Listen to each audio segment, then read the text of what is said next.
और यहां इतनी बड़ी संख्या में एकत्र आए हमारे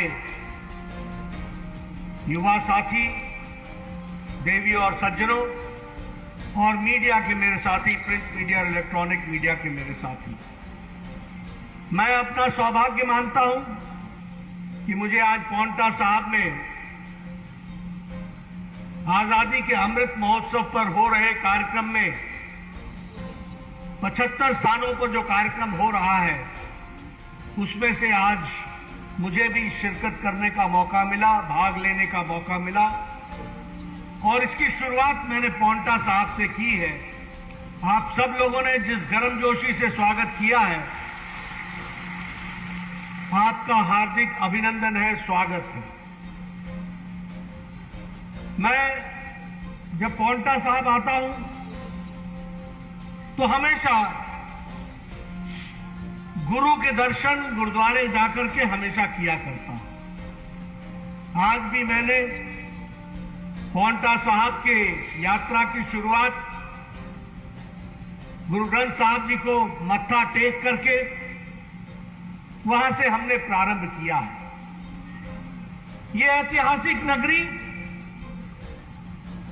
जहां गुरु गोविंद सिंह जी ने अपने जीवन के 4.5 साल लगाए, जहां उनके बड़े साहबजादे का जन्म हुआ, जहां से उन्होंने एक लड़ाई भी लड़ी और उन्होंने धर्म की रक्षा के लिए अपने आप को न्यौछावर किया। ऐसे पवित्र स्थान पर जहां गुरु गोविंद सिंह जी ने जीवन के 4.5 साल बिताए हो, ऐसे स्थान पर आने का मुझे सौभाग्य मिला है। मैं ऐसी पवित्र धरती को सबसे पहले नमन करता हूं और आशीर्वाद लेता हूं। यह वीरों की भूमि भी है, यह तपस्वियों की भूमि भी है, इसलिए मैं उन वीर स्वतंत्रता सेनानियों को भी याद करता हूं जिन्होंने आजादी की लड़ाई में अपना पूरा योगदान किया था। मित्रों, हमसे पूर्व वक्ता चाहे सुखराम जी हो, चाहे सुरेश चौधरी जी हो, चाहे जयराम ठाकुर जी हो, मैं देख रहा था कि सभी पूरी ताकत के साथ और छाती ठोक करके पूरी हिम्मत के साथ संवाद कर रहे थे, और उस संवाद में हर एक कोई ये बताने की कोशिश कर रहा था कि हम कहां से चले थे और हम कहां पहुंचे हैं। हमने ये विकास किया, वो विकास किया, उसका विकास किया, इस तरीके से विकास किया। ये विकास की हिम्मत के साथ लोगों के सामने रखने की ताकत अगर किसी में है तो वो भारतीय जनता पार्टी में है। इस बात को हमको याद रखना चाहिए। कभी आपने किसी कांग्रेसी नेता को सुना जो ये कहे कि मैंने ये किया? वो ये कह सकता है कि मैंने अपना घर बनाया, मैंने ये किया, मैंने चाचे को नौकरी लगाई, मैंने ताई को नौकरी लगाई, लेकिन जनता के लिए कुछ किया, ये कोई भी कांग्रेसी नेता छाती ठोक के नहीं कह सकता। ये कह सकता है तो भारतीय जनता पार्टी का कार्यकर्ता कहता है। सुखराम जी बता रहे थे कि 90% आपकी भूमि को उन्होंने अपनी कंस्टिट्यूंसी में इरिगेटेड कर दिया है। सुखराम जी बता रहे थे कि उन्होंने कोई गांव नहीं छोड़ा है जो सड़क से जुड़ा हो। वो बता रहे थे कि पीने का पानी हमने 100% पहुंचा दिया है। वो बता रहे थे कि हमने इलेक्ट्रिसिटी 100% पहुंचा दी है, एक एक घर तक बिजली पहुंचाई है। इस बात को कह रहे थे। ये दावा करना जनता के बीच में, ये वही हिम्मत कर सकता है जो पसीना बहाता है और जमीन पर रह करके लोगों की सेवा करता है, तभी ये दावा कर सकता है। मित्रों, अभी जयराम जी चर्चा कर रहे थे। उस समय 2500 किलोमीटर की सड़कें थी, आज 39,000 किलोमीटर से ज्यादा की सड़कें हैं। जयराम जी बता रहे थे कि किस तरीके से बिजली के लिए काम किया, इरिगेशन के लिए काम किया, शिक्षा के लिए काम किया। 7% होती थी शिक्षा, आज 80+ है, 83+%। ये उन्होंने 75 साल का ब्यौरा आपके सामने रखा। लेकिन जब हम अमृतकाल में प्रवेश कर रहे हैं तो यहां मैं देख रहा हूं कि ज्यादातर औसत उम्र जो है वो 50 साल की है। इसलिए इसमें से अधिकतर लोगों ने 2047 भी देखना है। और अगर 2047 देखना है तो हाथ पे हाथ धर करके नहीं बैठना है। हमने इस देश को विकसित भारत बनाना है और विकसित हिमाचल बनाना है। इसके लिए हमको काम करना है। हमको आत्मनिर्भर भारत बनाना है, हमको आत्मनिर्भर हिमाचल बनाना है। अगर हिमाचल आत्मनिर्भर बनेगा तो देश आत्मनिर्भर बनेगा, हमारा योगदान होगा। और इसीलिए जब अमृत काल में अमृत महोत्सव हम मना रहे हैं तो जो पीछे हमने किया उसके लिए सबका धन्यवाद। लेकिन आगे संकल्प लेकर के चलेंगे और विकसित हिमाचल बनाने में अब कोई कसर नहीं छोड़ेंगे। इस बात का हमको संकल्प लेंगे। मित्रों, अभी 15 अगस्त को लाल किले के प्राचीर से प्रधानमंत्री जी ने 5 प्रण की बात कही। उस 5 प्रण को हमको ध्यान रखना चाहिए। एक है विकसित भारत, दूसरा गुलामी का कोई अंश हमारे बीच में ना रह जाए। गुलामी का अंश कोई पेन खरीद करके रख लेने से नहीं होता। गुलामी का अंश कोई विदेशी कपड़ा पहन लेने से सिर्फ नहीं होता। गुलामी का अंश मानसिकता में होता है। जब हमको भारत से अच्छा कोई दूसरी भूमि दिखती है तो यह गुलामी का अंश होता है। हमने तय करना है कि सर्वोच्च होगा तो भारत होगा, सर्वोच्च होगा तो हिमाचल होगा। इस बात के लिए हमको काम करना है। उसी तरीके से हमको अपनी विरासत का भी गर्व होना चाहिए। आज हम यहां आए, दुनिया के इतिहास में बताओ गुरु गोविंद सिंह जी जैसा व्यक्तित्व जिसने 2 साहबजादे अपने देश के लिए कुर्बान कर दिए, धर्म के लिए कुर्बान कर दिए, कोई ऐसे इतिहास को भूल सकता है क्या?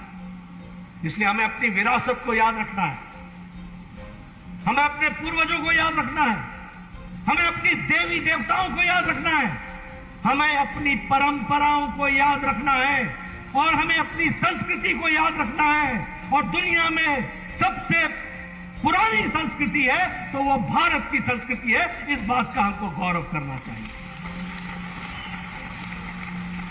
और हमें एकता के साथ रहना है। लोग बांटने की कोशिश करेंगे, कोई धर्म के नाम पर, कोई मजहब के नाम पर, कोई ऊपर के नाम पर, कोई नीचे के नाम पर, कोई जात के नाम पर, कोई पात के नाम पर। यह षड्यंत्र है देश को कमजोर करने का, यह षड्यंत्र है प्रदेश को कमजोर करने का। हमने सबने भाई भाई बनकर के मिलकर के चलना है, एकता रखनी है। लक्ष्य 2047 विकसित भारत, और उसके लिए एकता के साथ हमको आगे बढ़ना है। और साथ ही साथ हमने अधिकारों की बात तो बहुत कर ली, अब कुछ जिम्मेवारियों की बात भी करना हम सीखें। ये ठीक है सत्याग्रह करना, विदेशियों से लड़ रहे थे, महात्मा गांधी ने सिखाया, सत्याग्रह लेकर के हम चले और सत्याग्रह में हमको सफलता मिली। लेकिन अब सत्याग्रह अपने से सत्य की आग्रह करना है। हम कहां खड़े हैं, हमारी क्या जिम्मेवारी है, हमें कैसे पूरा करना है, इस सारी चीजों को आगे बढ़ाने का हमको काम करना है। मित्रों, आप बताइए, देश आगे बढ़ रहा है कि नहीं बढ़ रहा है? बढ़ रहा है कि नहीं बढ़ रहा है? मोदी जी के नेतृत्व में आगे बढ़ रहा है कि नहीं बढ़ रहा? मित्रों, एक बात को समझो, आज भारत बदल गया। आज आप समझ सकते हैं, ये किसान किसान किसान आंदोलन की बात करते हैं। जितना काम नरेंद्र मोदी जी की सरकार ने किसानों के लिए किया, किसी भी सरकार ने वो काम नहीं किया। और आपको जान करके खुशी होगी कि एग्रीकल्चर का बजट, कृषि का बजट 4 गुना बढ़ा है, 4 गुना बढ़ा है। 2014 में जहां ये 33,000 करोड़ रुपए था, आज ये 1,33,000 करोड़ रुपए है। 1,33,000 करोड़ सालाना बजट। और अगर मैं बात करूं 2007 से 14 का, तो 1,40,000 करोड़ रुपए की बढ़ोतरी थी। आज वो 6 करोड़ 11 लाख की बढ़ोतरी हुई है। यह आज एग्रीकल्चर की स्थिति है।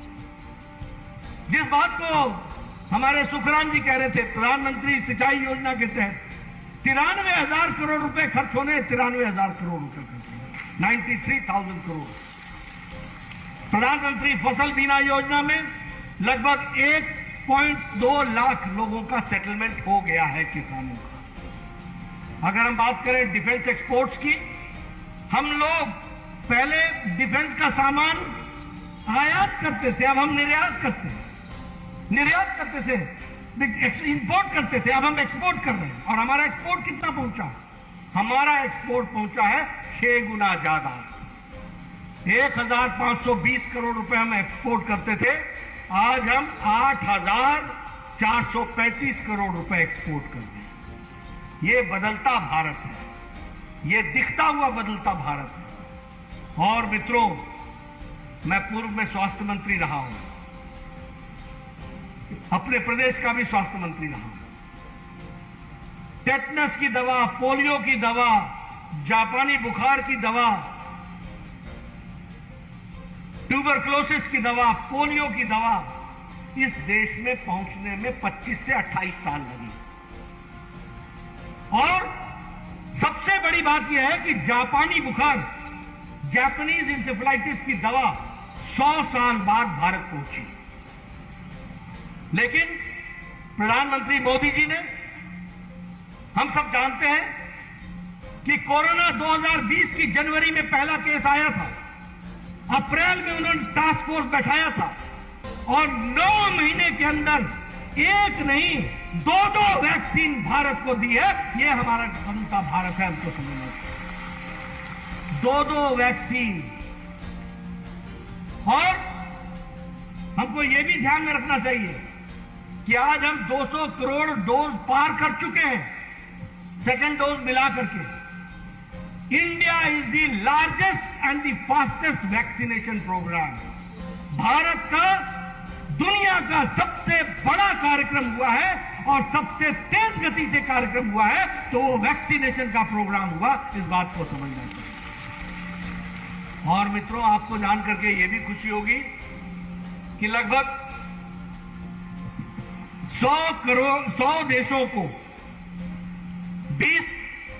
देशों को हम लोगों ने वैक्सीन भी दी है, जिसमें से 20 देशों को लगभग 25 करोड़ डोजेज मुफ्त में दिया है। यह भी हमको ध्यान में रखना चाहिए। यानी आज भारत लेने वाला भारत नहीं है, देने वाला भारत बन गया है। यह बदलती तस्वीर है, इसको हमको याद रखना चाहिए। और मित्रों, राजनीति के बारे में बहुत सी चर्चाएं होती हैं, मैं बहुत लोगों को सुनता हूं। लंबे समय एमएलए रहने का मौका मिला, 3 टर्म। पड़ोस के लोग आकर के कई बातें किसी को जलाने के लिए कहते, तेरा क्या कित्या, वो तो रही गया, ये तो रही गया, ये नहीं होना। सुना है कि नहीं सुना? मित्रों, छोटी दृष्टि मत रखो, दूर दृष्टि रखो और पहचानो राजनेताओं के और कुर्सी पर बैठने पर, सही लोग आने पर क्या अंतर पड़ता है। सही लोगों के आने पर यह अंतर पड़ता है कि जब जयराम ठाकुर मुख्यमंत्री की गद्दी पर बैठते हैं तो हिमाचल वैक्सीनेशन में नंबर 1 हो जाता है। इस बात को हमको समझना चाहिए।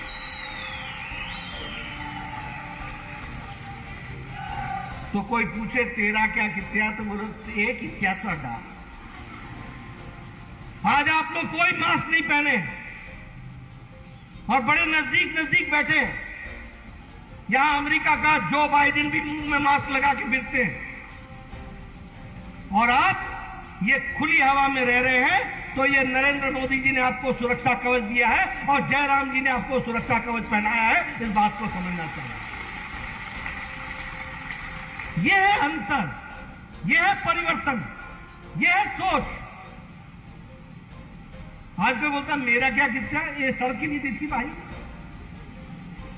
ये जो सवेरे सवेरे स्कूटर लेकर के चल पड़ते हो, मेरे को मेरे इलाके में एक बस स्टैंड पे एक आदमी मिल गया। मैंने कहा यहाँ क्या कर रहे हो? कुछ नहीं, पान खाने आया था।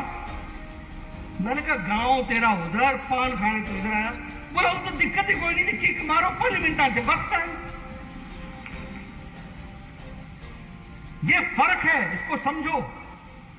कोई लोग बोल देते हैं मेरा क्या किया। अरे पहले बावड़ी में जाते थे नहाने की नहीं, हाथ में बाल्टी लेकर के तेल और साबुन और कंधे पर तौलिया। देखा है मैंने हिमाचल का वो दृश्य भी। आजकल सब कोई बोलते हैं आया मैं 5 मिनट से, 5 मिनट में आया, बस जाना है बाथरूम गया और आया। ये बाथरूम किसने दिया भाई? ये पानी किसने पहुंचाया? ये पीने का पानी, ये जीवन का पानी, ये किसने पहुंचाया? इसलिए मित्रों, मैं कई बार जब इस तरह की बातचीतें होती है तो मैं हमेशा लोगों को कहता हूं कि छोटी दृष्टि मत रखो, नजदीक मत देखो, दूर तक देखो। और हमको तो 2047 तक देखना है, इस बात को हमको समझना चाहिए।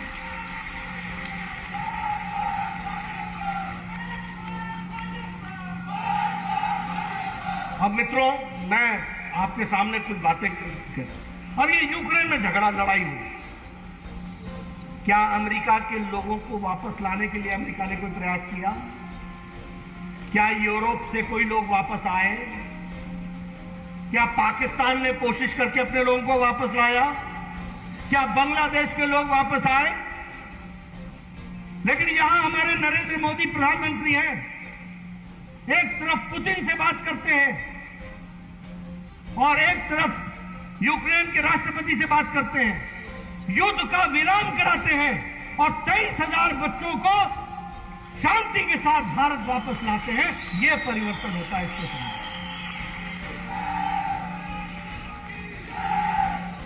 और तो और छोड़ो, दूसरे देश के भी लोग भारत का तिरंगा लेकर के वो भी निकलने का पीछे हैं।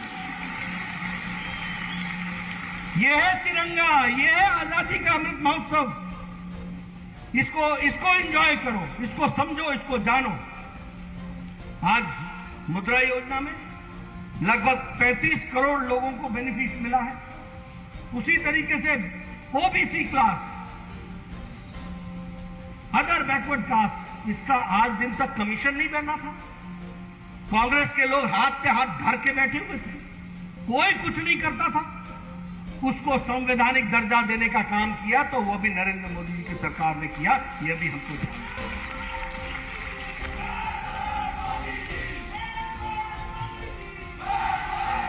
ये प्रधानमंत्री गति शक्ति योजना 100 लाख करोड़ रुपए खर्च होने वाले, 100 लाख करोड़। आप समझो 100 लाख करोड़ का मतलब बदलते भारत की क्या तस्वीर होगी। आपका एक एक एमएलए छाती ठोक के बोलेगा कोई नहीं बच्चा, 2 लेन का 4 लेन करेंगे, 4 लेन का 6 लेन करेंगे, पानी 24 घंटा पहुंचाएंगे, इंस्टीट्यूशन खोलेंगे, विकास के नए आयाम चलाएंगे, विकसित हिमाचल खड़ा करेंगे। ये कहने की ताकत निकली है। और इसीलिए मैं आप सबसे निवेदन कर रहा हूं, अभी आयुष्मान भारत की बात हो रही थी। कभी किसी ने सोचा था कि 50 करोड़ की जनता को 5 लाख रुपए का हेल्थ कवर मिलेगा? मैं देश का स्वास्थ्य मंत्री था तो उस समय कहते थे यूनिवर्सल हेल्थ कवरेज। ये अंग्रेजी में कई नाम आ जाते हैं, उस पर लोग चर्चा करते हैं, यूनिवर्सल हेल्थ कवरेज। हमने कहा मोदी जी ने यूनिवर्सल हेल्थ कवरेज तो दे दिया। 130 करोड़ का देश, 50 करोड़ के लोग 5 लाख रुपए सालाना हेल्थ कवर लेकर के खड़े हैं। और कौन है वो? रिक्शा वाला, ठेला वाला, रेडी वाला, फेड़ी वाला, ऑटो वाला, taxi driver, road bus cleaner, bus conductor, बाल काटने वाला, बार्बर, गंदगी से रैक पिकर, ऐसे लोगों को 5 लाख रुपए का हेल्थ कवर मोदी जी ने दिया है। और मुझे खुशी है कि जयराम जी ने डबल इंजन की सरकार रहते हुए इन्होंने भी हिमाचल हिंद केयर निकाल दिया और उस हिमाचल हिंद केयर में जो भी बचा था हिमाचल का, सबको 5 लाख रुपए का हेल्थ कवर दे दिया। ये बात भी समझो। और अब मेरे को कोई बोले कि मेरा क्या कित्या, तो मैं उसको क्या बोलूंगा? मैं क्या बोलूंगा बताओ? अब कांग्रेस के लोग बोलते हैं कुछ नहीं हुआ। मैंने कहा आप बेरोजगार हो गए, कैसे होगा? आपको लोगों ने बेरोजगार कर दिया। और मैं प्यासे को पानी के नजदीक तो ले जा सकता हूं, पानी नहीं पिला सकता। मैं किसी को आंखें तो दे सकता हूं, दृष्टि नहीं दे सकता। दृष्टि तो उसको रखनी होगी, लेकिन यह परिवर्तन है जिसको हमको समझना चाहिए। आज जब हम यहां बात करने आए हैं मित्रों, तो एक बात और कहता हूं, गलत आदमी कुर्सी पर बैठ जाता है तो नुकसान हो जाता है, और सही आदमी बैठता है तो फायदा हो जाता है। यह भी समझ कर देखो। और इसलिए मैं सब लोगों को कहता हूं कि आप हमेशा समझ करके विचार करो। ये एनकेपी साल्वे थे, शायद 10वीं वित्त आयोग था या 11वीं वित्त आयोग था। हिमाचल प्रदेश का स्पेशल कैटेगरी स्टेट था, और एनकेपी साल्वे कांग्रेस के नेता थे और वो चेयरमैन थे। उन्होंने हिमाचल का स्पेशल कैटेगरी स्टेट वापस ले लिया। यह है कांग्रेस की देन। क्या हुआ उसके कारण? उसके कारण यह हुआ कि पहले हमको 90% पैसा केंद्र खर्च करती थी, 10% हम करते थे। जब से स्पेशल कैटेगरी स्टेट हटा, 60% केंद्र करने लगी और 40% हमको करना था। किसी ने आवाज नहीं उठाई। शांता कुमार और प्रेम कुमार धूमल ने दिल्ली में आवाज उठाई, न्याय यात्रा के नाम पर हम लोगों ने अपनी बात को रखा, लेकिन दिल्ली दरबार में किसी ने नहीं सुना, कोई नहीं सुना। आजकल यहां बड़े कांग्रेसी चैंपियन बन के फिरे रहते हैं, इनका इतिहास बता रहा हूं आपको मैं। किसी ने नहीं सुना। और 2014 में जब आपने नरेंद्र मोदी जी को प्रधानमंत्री बनाया, वो हिमाचल को जानते थे, वो यहां के प्रभारी रहे थे। बिना बीजेपी के डिमांड के भी मोदी जी ने हिमाचल का स्पेशल कैटेगरी स्टेट बहाल कर दिया, और 90-10 के रेशियो में फिर से हमारी विकास की कहानी आगे बढ़ गई। अटल जी आए, बताइए अटल जी ने इंडस्ट्रियल पैकेज दिया था कि नहीं दिया था? दिया था कि नहीं दिया था? ये बद्दी पोंटा साहब का इंडस्ट्रियल एरिया, ये उनका बसाया हुआ है कि नहीं है? अटल जी आए, उन्होंने 10 साल के लिए इंडस्ट्रियल पैकेज दिया। मनमोहन सिंह आए, 7 साल बाद पैकेज खत्म कर दिया। और क्या कहा खत्म करते हुए? ये कहा कि इससे हमको नुकसान हो रहा है, हरियाणा दुखी है, पंजाब चिंता कर रहा है, जम्मू कश्मीर इस बात को मान नहीं रहा है। ये दीगर बात है कि कांग्रेस न आज हिमाचल में है, न हरियाणा में है, न पंजाब में है, न जम्मू में है। सूबड़ा साफ हो गया, ये भी हमको ध्यान देना।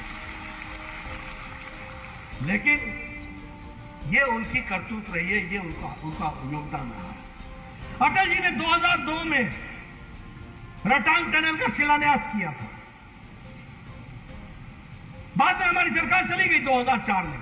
2004 से लेकर 2014 में 10 साल के अंदर अटल टनल में जो 10 किलोमीटर का टनल बनना था, वो 1 किलोमीटर 300 मीटर तक, 1.3 किलोमीटर तक ही बन करके रुक गई थी।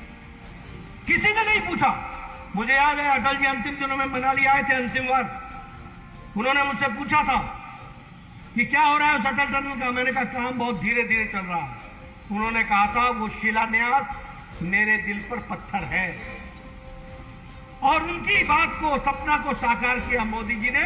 6 साल के अंदर अटल टनल बनाई है, और आज वो डिफेंस का सबसे बड़ा रास्ता बन गया है। इस बात को भी हमको समझना है। इसलिए मित्रों, विकास की मैं नई कहानियों के बारे में आपसे चर्चा करता हूं। आज मैं यहां पर आया हूं, जब मैं छात्र था तो सुना करता था रेणुका डैम। गौर से सुनिएगा, जब मैं छात्र था तो मैं सुना करता था रेणुका डैम। फिर क्या कहते थे? कभी हरियाणा नहीं मानता, कभी दिल्ली नहीं मानती, कभी वो नहीं मानता, कभी ये नहीं मानता। आज हम गौरव के साथ कह सकते हैं कि अटल जी के नेतृत्व में और जयराम जी के योगदान से 7,000 करोड़ रुपए का ये जो डैम है, इस डैम का काम जो है वो शुरू हुआ है और 40 मेगावाट ये देगा। इसको हमको समझना चाहिए। अब मेरे से कोई पूछे मेरा क्या किया तो मैं क्या बोलूंगा भैया? मैं पौंटा साहब की धरती पर खड़ा हूं, यमुना बगल से बह रही है और ये बांध बनने वाला है, 7,000 करोड़ रुपए खर्च होने वाले हैं, 45 मेगावाट बिजली पैदा होगी, हिमाचल सेल्फ सफिशिएंट होगा, हिमाचल की आर्थिक स्थिति बढ़ेगी, हिमाचल को रॉयल्टी दिलाई है, उससे पैसा अर्जित होगा। इस सारी बातों को हमको समझना चाहिए। मित्रों, मैं बहुत से योजनाएं आपको गिना सकता हूं। स्वच्छ भारत में टॉयलेट्स का बनना। अब हिमाचल में ही अगर हम बात करें तो लगभग 1,72,000 हिमाचल में इज्जत घर बने हैं। 1,72,000 ये छोटा काम नहीं है। हर औरत को, और ये इज्जत घर का याद रखना एक बात, ये महिलाओं का सशक्तिकरण का सबसे बड़ा माध्यम है। महिलाओं की इज्जत के लिए सबसे बड़ी चीज है, ये सबसे बड़ा देन है। 21वीं शताब्दी में हम पहुंच गए और दैनिक नित्य कर्म के लिए हमारी बहनों को खेतों में जाना पड़े। आज उनको इससे आजादी दिलाई है तो नरेंद्र मोदी ने दिलाई है और हिमाचल में 1,72,000 इस तरीके के इज्जत घर बना करके इस काम को पूरा किया है। उसी तरीके से अगर हम बात करें एलईडी बल्ब की तो लगभग 86 लाख एलईडी बल्ब यहां हिमाचल प्रदेश में दिए गए। अगर मैं डबल इंजन की बात करूं तो स्मोक फ्री स्टेट का बनना यह भी अपने आप में हम लोगों को एक बहुत ही सुकून देता है, ताकत देता है कि इस कार्यक्रम के माध्यम से हम आज स्मोकलेस स्टेट, ये जो हिमाचल है ये फर्स्ट स्मोक फ्री स्टेट है। धुआं रहित प्रदेश हिमाचल प्रदेश पहला प्रदेश है जिसका आप गौरव कर सकते हैं। ये भी हमको ध्यान में रखना चाहिए। और इसके लिए मैं एक बात और कहूंगा, जहां उज्ज्वला योजना बनी वहीं जयराम जी ने स्वनिधि योजना बनाई और लगभग 3,24,000 बहनों को सिलेंडर देकर के अब यहां पर कोई भी बगैर चूल्हा के नहीं है, ये हम लोगों ने तैयार किया है। प्रधानमंत्री ग्राम सड़क योजना की चर्चा हो रही थी। 10,225 किलोमीटर की लागत से 5,000 करोड़ रुपए खर्च होकर के ये 10,225 किलोमीटर की प्रधानमंत्री ग्राम सड़क योजना बन रही है। कोविड के दौरान 500 करोड़ रुपए का रिलीफ पैकेज दिया गया। आपके हर एक हॉस्पिटल को ऑक्सीजन के पीएसए प्लांट के साथ युक्त किया गया और उसी तरीके से विदेश अपने इंडस्ट्री को डेवलप करने के लिए लगभग 23,000 करोड़ रुपए का एमओयू साइन हुआ हाइडल में और 15,000 करोड़ रुपए का एमओयू साइन हुआ हमारे टूरिज्म में और उसमें भी तीव्र गति से काम चल रहा है। इस बात को हमको ध्यान में रखना चाहिए। आज यहां मैं आया हूं, हेल्थ इंफ्रास्ट्रक्चर की बात जरूर करूंगा। बदलता भारत कैसा है? आज हिमाचल में बिलासपुर में 1,300 करोड़ रुपए की लागत से all India institute of medical sciences बन रहा है। मैं नहीं कहता कि कोई वहां जाए, सब स्वस्थ रहे, सुखी रहे, अपने घर में रहे, लेकिन कभी बिलासपुर घूमते हुए जाने का मौका मिले तो आपने देखना कि पीजीआई से बड़ा all India institute of medical sciences वहां हिमाचल में बनकर के तैयार हुआ है। इस बात को ध्यान में रखें। आज नाहन का medical college, YS Parmar medical college 300 crore की लागत से बनकर के तैयार हुआ। आज मैं जाकर के देखने वाला हूं। कभी कोई सोच सकता था नाहन में मेडिकल कॉलेज? यहां डिग्री कॉलेज को तो पोस्ट ग्रेजुएट कॉलेज बनाते बनाते पसीने छूट गए। और मुझसे ज्यादा कौन जानता है जो छात्र नेता पूरे 6 साल यहां हिमाचल में रहा। तो हमने वो भी दिन देखे। इसलिए मित्रों, हेल्थ की बात करें, कोई भी बात करें तो हर दृष्टि से इस बात को बढ़ाने का हम लोगों ने काम किया है। आज रोपवे की बात कीजिए। मुझे खुशी है कि लगभग रोपवे में 57.1 किलोमीटर के रोपवे 32,000 करोड़ रुपए से 7 प्रोजेक्टों में बन रहे हैं। मैं 7 की चर्चा नहीं करूंगा, लेकिन आपसे एक रोपवे की जरूर चर्चा करूंगा। शिरगुल महादेव टेम्पल से लेकर चूड़धार तक 8 किलोमीटर का ये रोपवे बन रहा है और 250 करोड़ रुपए इस पे खर्च होने वाले हैं। इस बात को भी हमको ध्यान में रखना चाहिए। इसी तरीके से यहां पर all Indian institute of management बन रहा है। मित्रों, मैं आप सबसे कहूंगा, आप सब पढ़े लिखे, IIM Indian institute of management, इसको आप वेबसाइट में जाकर के पढ़ो। ये देश की सबसे बड़ी इंस्टीट्यूट है और आज आपके पाउंटा साहब में खुल रही है, 300 करोड़ रुपए की लागत से खुल रही है। दुनिया भर के अच्छे बच्चे आएंगे और आपका बच्चा भी पढ़ करके अच्छा मैनेजमेंट का स्टूडेंट बनेगा। इस बात को हमको समझना चाहिए। इसलिए मित्रों, बहुत सी कहानियां मैं आपसे कह सकता हूं, बहुत सी बातें मैं आपको बता सकता हूं, लेकिन 2-3 बातें मैं जरूर कहना चाहूंगा। एक बात, मैं जब यहां आया हूं तो सुखराम से मेरा पुराना रिश्ता है। सुखराम जी, 1998 में मैं विपक्ष का नेता होता, भारतीय जनता पार्टी के विधानसभा में विपक्ष का नेता था, विधायक ग्रुप का नेता था। और पाउंटा साहब ने फतेह सिंह जी के बाद नया कैंडिडेट कौन हो सकता है, इसको सिलेक्ट करने के लिए मुझे भेजा गया। मुझे पता नहीं सुखराम को याद है कि नहीं, और मैंने नाहन के रेस्ट हाउस में दिन भर बैठ के लगभग 500 लोगों से मुलाकात की थी।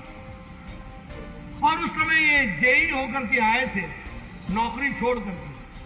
तो मैंने सुखराम को कहा कि तूने नौकरी क्यों छोड़ दी? तो ये कहने लगा कि नहीं, मेरा मन नहीं लगा, मैंने तो सेवा ही करनी है। मैंने कहा पक्की बात है कि सेवा करनी है? मैंने कहा हार गया? बोला हार नहीं मानूंगा, फिर से लड़ूंगा, लेकिन मैं जरूर काम करूंगा। ये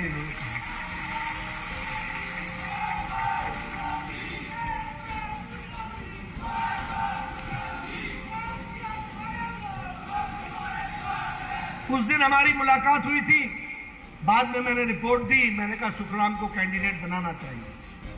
मुझे लगता है पूरे विश्वास के साथ कि वह फैसला मेरा उचित फैसला था, सही फैसला था, और वो नतीजा निकला।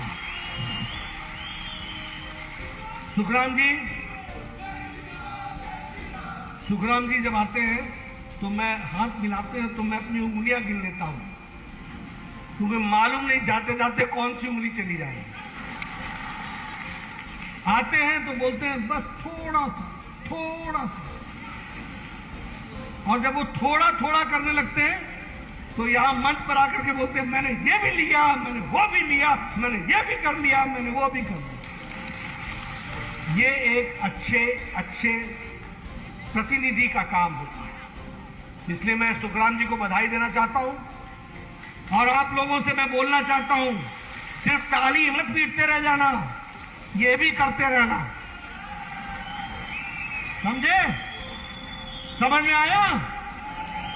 सिर्फ ताली मत पीटते रहना, ये भी दबाना। मित्रों, राजनीति में इशारे समझना बहुत जरूरी होता है।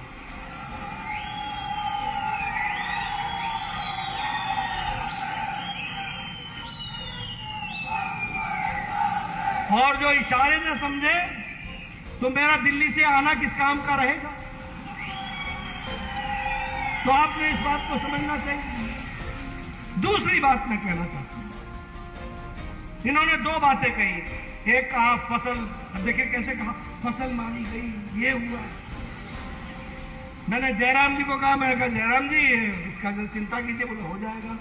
अब हो जाएगा तो वो बोल नहीं पाए, तो चलते चलते उन्होंने कहा आप बोलिए, तो हो जाएगा, इसका भी समाधान हो जाएगा। इस बात को समझिए। फिर दूसरी बात इन्होंने मेरे कान में बोली, वो जुडिशरी का,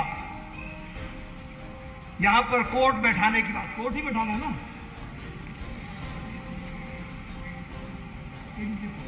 एडीजे कोर्ट,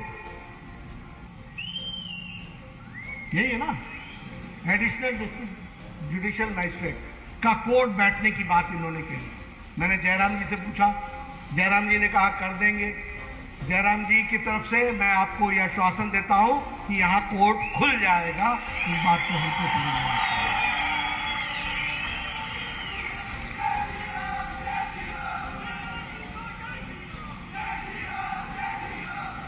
अब रही तीसरी बात, हाटी का ट्राइबल स्टेटस।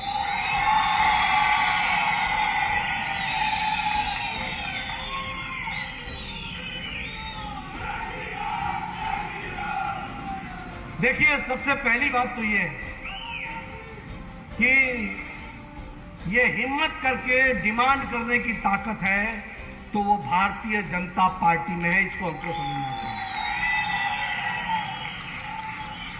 50-60 साल गुजर गए, किसी में हिम्मत नहीं हुई। कांग्रेसी बोलते रहे, ये नहीं करता, वो नहीं करता, ये नहीं करता, वो नहीं करता। भारतीय जनता पार्टी में मुझे खुशी है कि हमारे सभी सिरमौर के नेता, सुखराम जी, बलदेव जी, राजीव बिंदल जी, बलदेव तोमर जी, रीना जी, सब लोग मिल करके जयराम जी के नेतृत्व में मेरे पास आए थे। हम लोग गृह मंत्री जी से मिले थे, बाद में प्रधानमंत्री जी से मिले थे। सुरेश कश्यप जी, हमारे प्रदेश के अध्यक्ष, सबसे आगे हाटी का ट्राइबल, सब लोगों ने डिमांड की। मैं आपको एक बात बताना चाहता हूं कि सरकार सकारात्मक तरीके से इस पर विचार कर रही है और जल्द ही आपको निर्णय मिलेगा, इस बात का भी हम आपको विश्वास दिलाते हैं।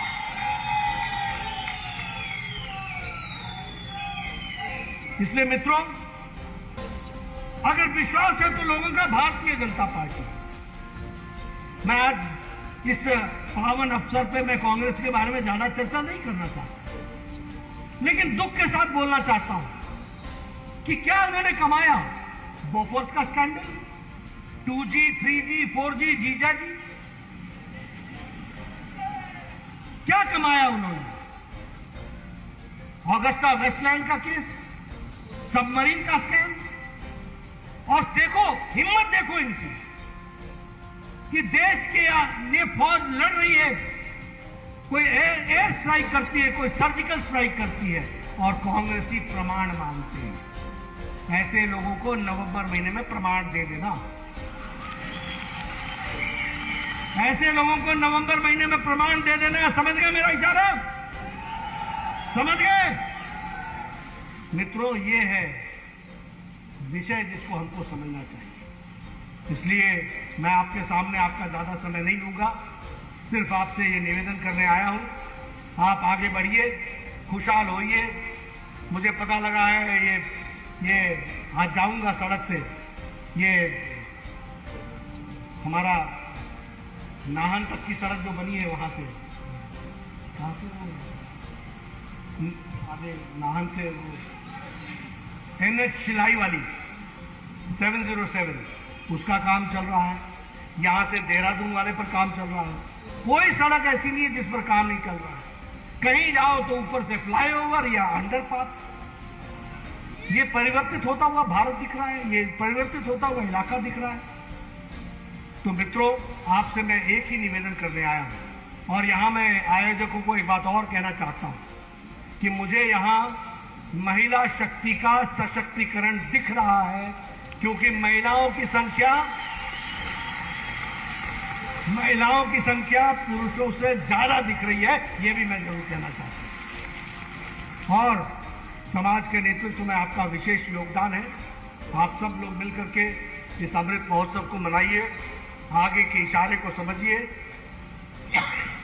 इन्हीं शब्दों के साथ आप सबको मैं बहुत बहुत धन्यवाद देता हूं। इस गर्मी में आपने मेरे को सुना। इन्हीं शब्दों के साथ बहुत बहुत धन्यवाद। जय भारत, जय हिमाचल।